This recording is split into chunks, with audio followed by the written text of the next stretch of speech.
Wyoming Territory. 1883, the wind rolled down off the bighorns like it had a bone to pick, stirring dust across the dry earth just as a woman with nothing but a carpetbag and a child on her hip stepped through the rusted gate of the Kittredge Ranch. Jed Kittredge had just lost a hand of cards and a full morning to a broken fence line, and when he looked up to see a stranger on his land, his first thought was that she had taken a wrong turn. "Ma'am," he called from his saddle, pushing his hat back. "You lost." The woman didn't flinch.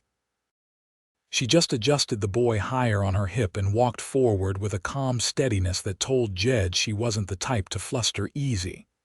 "No," she said. "I'm not lost. I'm looking for work. Room if you've got it.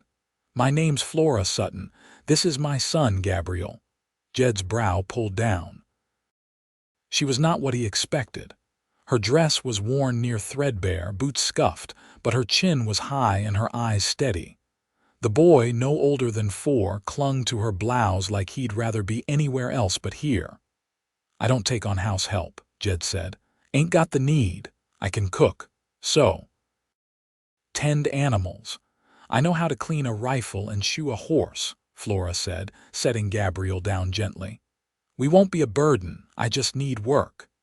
Jed glanced down at the boy, who was watching the dust swirl around his boots. Something about the way the kid stood too quiet, too small, tugged at Jed's gut.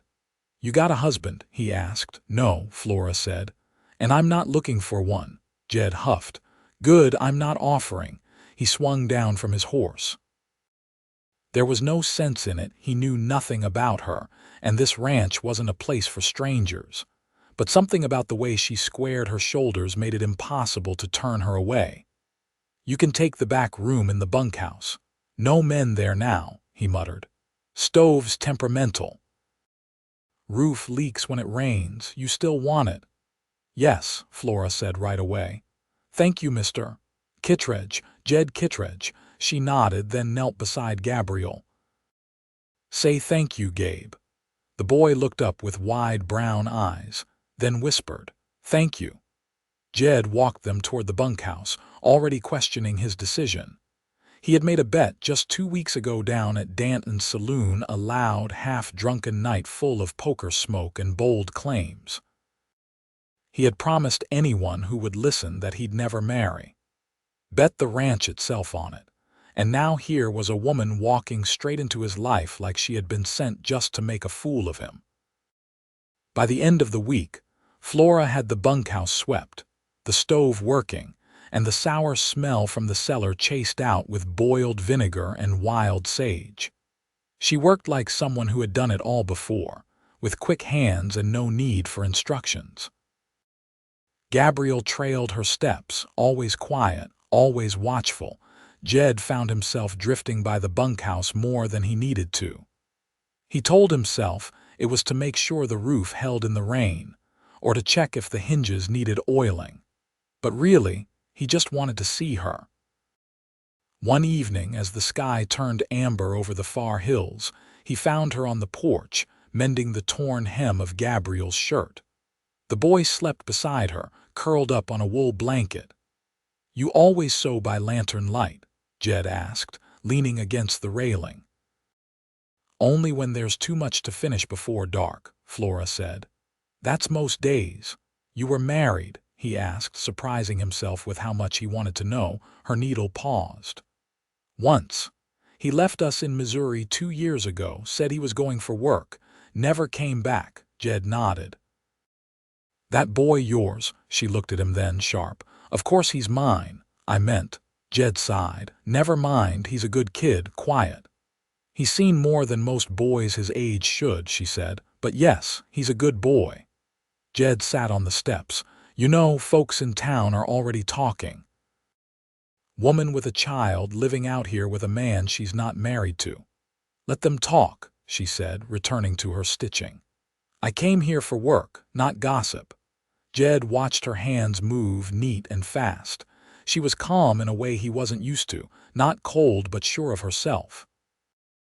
And that steadiness pulled at something in him he hadn't felt in a long time. "Flora," he said finally, "You're doing more than I asked. I could pay you more." "I am not here for handouts either," she said without looking up. "I didn't mean it like," she looked at him then, tired but kind. "I know." That night, Jed stood in front of the barn and stared up at the stars, arms crossed. "I'll be damned," he muttered. He had made that bet in front of a dozen men, told every last one of them he would never marry, that no woman was ever going to tie him down. He had even laughed when old Hank Roper dared him to put the ranch up on it. But now he was thinking about how Flora's laugh sounded soft and rare, like a songbird in winter. About the way Gabriel had started to hum when he worked in the barn with Jed, small and unsure, but trying anyway. He was in trouble, and it had only been a week. One morning a rider came. Jed saw him from the east fence line, dust rising behind a fast horse. The man dismounted hard and stormed toward the house, a pistol on his hip and anger in his eyes. "Where is she?" he shouted. Jed stepped out from the barn, shotgun in hand. "You need to turn around, stranger." "She here," the man growled. "Flora Sutton, that's my wife." Jed's jaw tightened. "She said she was alone." "Lying bitch ran off with my son," the man spat. Inside the house, Flora appeared at the doorway, Gabriel behind her. Her face went pale. "Jed," she said. "That's him." The man pushed forward. "You gonna give her to me, cowboy, or do I take her myself?" Jed lowered the shotgun slightly, just enough to make sure the man knew he meant business. "You are not taking anyone. She's mine." "She was," Jed said, stepping in front of Flora. "Not anymore." In the silence that followed, Gabriel clutched Flora tighter. The man looked between them, lip curling. "You sleeping with her now?" Jed didn't answer. He just stared the man down until he backed off, cursing and spitting, then rode off in a trail of dust. When the dust cleared, Flora stood frozen. Gabriel sobbed into her skirt. Jed turned to her. "He's not coming back," she nodded. "Thank you." He reached out, touched her shoulder gently. "You're safe here." She looked up at him, eyes filling. "I believe you." And somewhere in the back of Jed's mind, that bet, his foolish, loudmouth bet, crumbled into dust, because he knew right then he was already halfway in love. The morning after the rider rode off, the air hung strange and still, like the land was waiting to see what would happen next. Jed rose before the sun, as he always did, but instead of heading to the barn, he paused on the edge of the porch, boots planted, coffee cooling in his hand. Through the open bunkhouse window, he could hear Flora humming something low and unfamiliar, maybe a hymn or a tune from back east. It steadied him in a way he didn't expect. Gabriel sat on the porch steps, knees drawn up, whittling a sliver of pine into something shapeless. Jed hadn't shown him how, but the boy watched closely whenever he carved fence pegs, and now here he was, tongue between his teeth, blade careful in his small hand. Jed sat beside him without a word. After a long stretch, Gabriel asked, "Is my pa gonna come back?" Jed didn't answer right away. The boy deserved truth, but the kind that didn't crack something inside him. "No," he said finally. "He won't." Gabriel nodded once and kept carving. That was all. Later that day, Flora joined Jed in the barn, sleeves rolled and apron tied tight. Her hands were red from the pump, but she didn't seem to notice. "I'd like to help with calving," she said. Jed looked up from the saddle he was mending. "It's hard work. I've done harder." He studied her face, not searching for doubt. There was none, just waiting to see if she meant it. She did. "We'll start with the heifers," he said. "Some of them are close." They worked side by side for hours, Flora silent but never hesitant. She moved with a kind of quiet urgency, like someone who couldn't afford to waste time on fear. Jed showed her how to read signs of labor, the way a cow turned restless, tail twitching, breath shallow. By dusk, she delivered 2 calves, her hands steady even when the first one came breech. Afterward, she leaned against the stall gate, wiping her brow with the back of her wrist. "You've done that before," Jed said. "In Arkansas, we lived near a dairy. I helped when they were short," he nodded. "You're good at it." She didn't answer, just looked out toward the hills where the last light was draining from the sky. That night, Jed found himself lingering outside the bunkhouse, unsure. A lantern burned low inside. He could hear her moving a chair, creaking, fabric brushing something wooden. He knocked gently. "Jed," she called. He stepped in. Gabriel slept on the cot, arms flung wide. Flora stood near the little stove, a tin cup in her hand. "Something wrong?" she asked. He shook his head. "No, just thought you might want to read a while." He held out a worn book, leather binding cracked, pages gone soft with age. "I don't know if it's any good," he said. "It came in a trade." She took it slowly, turning it in her hands. "Thank you," she said, quieter than before. He nodded and turned to go. "Jed," he stopped. "No one's ever stood up for us like that," she said. He didn't know what to say to that, so he tipped his hat and left. The next day, Jed rode into town. Supplies were low, and the last of the flour had gone into biscuits 2 mornings ago. He didn't usually stay long in town, too much noise, too many eyes. But now, stepping into the mercantile, he felt every glance land on his back. Gus Hollander leaned against the counter, arms crossed. "Heard you've got company out at the ranch." Jed didn't look at him. "You hear a lot, Gus. A woman and a boy, ain't that right?" Gus pressed. Jed set a sack of oats on the counter. "You got sugar or not? You planning to marry her?" Gus asked, loud enough for others to hear. Jed turned. "If I was, it wouldn't be your business." Gus snorted. "Well now, that's funny. Thought you'd staked your whole spread on never doing just that." Jed's jaw tightened. "You want to talk bets? We'll talk another time. For now, I need half a pound of coffee and a bolt of muslin." "You got it." Gus didn't press again on the ride back. Jed passed the cottonwoods by the creek, where the water ran still and cold. He stopped a moment, letting his horse drink, listening to the wind slip through the dry grass. The ranch sat quiet in the distance, low and sturdy against the land. And for the first time in years, he felt something like anticipation waiting for him there. When he returned, he found Flora behind the barn, rinsing linens in the wash trough. She looked up as he dismounted. "Brought you muslin," he said. "Figured you'd make better use of it than I would." She smiled, then, not polite or cautious, but real. It caught him off guard. "You're a good man, Jed," she said. "I'm a stubborn one," he replied. "Maybe both," she said, wringing out a sheet. He walked closer, then stopped. The air between them felt different, less like strangers caught in the same storm, more like two people choosing where to stand. "I was wondering," he said slowly, "if you'd like to ride out with me tomorrow, just to the South Ridge. View's good from up there, and the boy might like it." She set the sheet in the basket. "I'd like that." He nodded once and turned back toward the house, heart thudding like it had when he was 17 and green. Inside, Gabriel was humming again. Different tune this time, lighter. Jed listened a moment before heading in. The day had been long but not heavy. And tomorrow, he realized, was something he was beginning to look forward to. The next morning, the frost clung faint and silver to the grass, softening under the hooves of Jed's gelding as he led the animal up toward the ridge. Flora followed on his mare, her skirt tucked carefully to one side.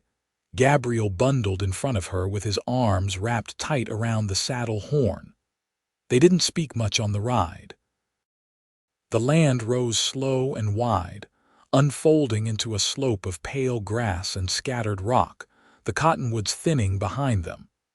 When they reached the top, Jed dismounted and helped Gabriel down, his hands steady beneath the boy's arms. "Go ahead," he said, nodding toward a patch of flat stone.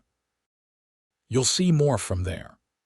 Gabriel wandered off, boots crunching softly. Flora swung a leg over and landed beside Jed with a quiet exhale.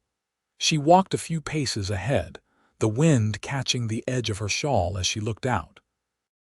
Below, the valley stretched open and unbroken, the ranch a small shape against the rise, smoke trailing from the chimney. "I didn't think it would feel like this," she murmured. Jed stepped beside her. "Like what?" "Still. Like it's waiting." He glanced at her, then back at the horizon. "It's always waiting. Just depends on who's looking." Her mouth curved, not quite a smile, but something gentler than before. She glanced toward Gabriel, crouched at the edge of the ridge, watching a hawk sail overhead. "He's been sleeping through the night," she said. "First time in a long while." Jed nodded. "I was wondering if he might take to the barn cat. Thing's half wild, but it don't mind company." "He might. He's slow to warm, but when he does, it holds." They stood in silence again, the wind carrying the faint scent of pine sap and dry grass. After a while, she said, "You never asked me what I was running from. I figured if you wanted to tell me, you would. I didn't run because I was weak. I ran because I knew if I stayed, it would shape him into something hard. Mean, maybe.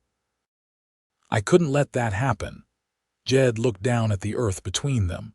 "You did right." Flora's hands were tucked into her shawl. She didn't meet his eyes. "I didn't think I'd end up here. At first, I thought I just needed a place to stop. But it's more than that now." He waited, the wind brushing past them in long, even strokes. "I want to stay," she said. He reached up, adjusting the brim of his hat, then looked directly at her. "You don't have to ask." That evening, back at the ranch, they ate together in the main house for the first time. Jed had cleared off the long table, pushed the extra tack and broken lanterns into the corner. Flora brought in a pot of beans and cornbread, and Gabriel set the plates without being told.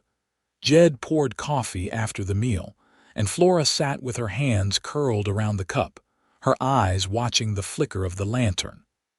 Gabriel had fallen asleep on the bench, head on his folded arms. "You ever miss Missouri?" Jed asked. "I miss the trees, the sound of them after rain, but not the rest." He leaned back, the chair creaking beneath him. "You think you'd ever want to plant roots here?" She glanced at him over her cup. "You asking what I think you're asking?" "I ain't good with speeches," he said, "but I know what it feels like to lose quiet when someone leaves." She set the cup down. "You're saying you want us to stay for good."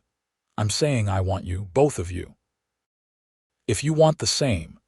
She reached across the table, her hand finding his. "I do." He closed his fingers around hers, rough and warm. Outside, the wind died down. The night settled deep and calm, and for the first time in a long while, Jed Kittredge didn't feel like he was waiting for something else to begin. He already had it. The wedding took place on a cold, clear morning with no guests but the land itself. Jed had asked Flora what she wanted, and she'd answered simply, "Something quiet. Just us." So they stood beneath the cottonwood by the creek, just before the frost lifted, with Gabriel holding a sprig of juniper in one hand and his mother's fingers in the other. Jed had shaved uneasily and wore his cleanest shirt. Flora had sewn a dress from the bolt of muslin he'd brought a few weeks back, soft and plain, the sleeves gathered at her wrists. She had no veil, no flowers, just a steady look in her eyes and a soft flush in her cheeks. Jed had ridden into town 2 days before to fetch Reverend Shale, an old circuit rider with a crooked spine and kind eyes. The man had performed the ceremony with his hat in his hand and a voice that barely rose above the wind. Afterward, Jed handed him a sack of dried beans and an old wool coat as thanks, and the Reverend rode off without lingering. Flora stood beside Jed as the sun crept higher, her hand still wrapped in his. "Didn't think I'd be a ranch wife," she said, watching the snowmelt run thin along the creek bed. Jed squeezed her hand gently. "Didn't think I'd be a husband." Gabriel looked up at them, then reached for Jed's other hand. Jed bent slightly, letting the boy take it. "We should go inside," Flora said. "He's cold." They made their way back slowly, boots sinking into the thawing ground. The ranch looked different now, not physically, but in the way it held them. Jed noticed how the smoke from the chimney curled upward like an offering, how the porch creaked as they stepped onto it, not with complaint but welcome. That afternoon, Flora unpacked the last of her things. She'd kept them wrapped in an old flour sack, tied with twine. A chipped comb, 2 small books, a dried rose pressed flat between paper, and a folded letter she placed into the bottom drawer of the cabinet without opening. She didn't explain it, and Jed didn't ask. Later, as Gabriel slept, Jed found her standing beside the hearth, arms crossed loosely, watching the flames. "You've been quiet." "I'm thinking about how fast things change," she said. 2 months ago, I didn't know your name." He moved closer, resting a hand on the small of her back. "You sure about this?" She turned toward him. "I wouldn't be here if I wasn't." He brushed a strand of hair behind her ear, the gesture unhurried. "I never said it before," he murmured. "You don't have to," she said. "I see it every day." That evening, they shared supper by lantern light, pan-fried potatoes, leftover beans, and a jar of peaches Flora had preserved from the last of the fall harvest. Jed couldn't recall food ever tasting so whole. Afterward, they sat together near the fire, the air between them easy, unforced. She leaned into his side, her head on his shoulder, and he wrapped an arm around her without thinking. "You ever think about that bet?" she asked, voice low. "I do." "You regret it," he chuckled, just under his breath.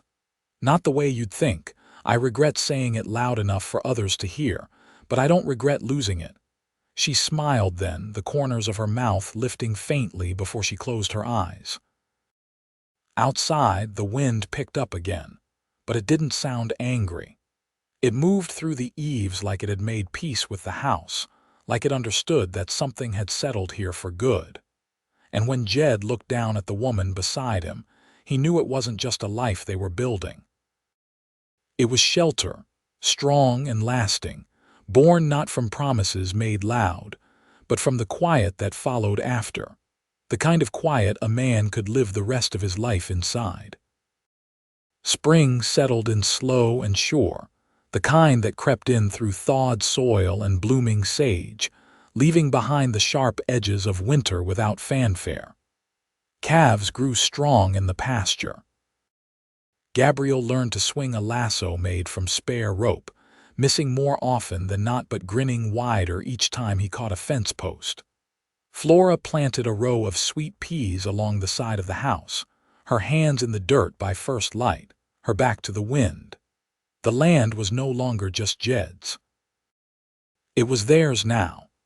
He repaired the back porch with timber he'd milled himself, and built a small bench near the barn where Flora liked to sit in the late afternoon. She'd started reading aloud to Gabriel from the book he'd given her, and sometimes Jed would pause there between chores, the cadence of her voice carrying through the air like a river moving over stone.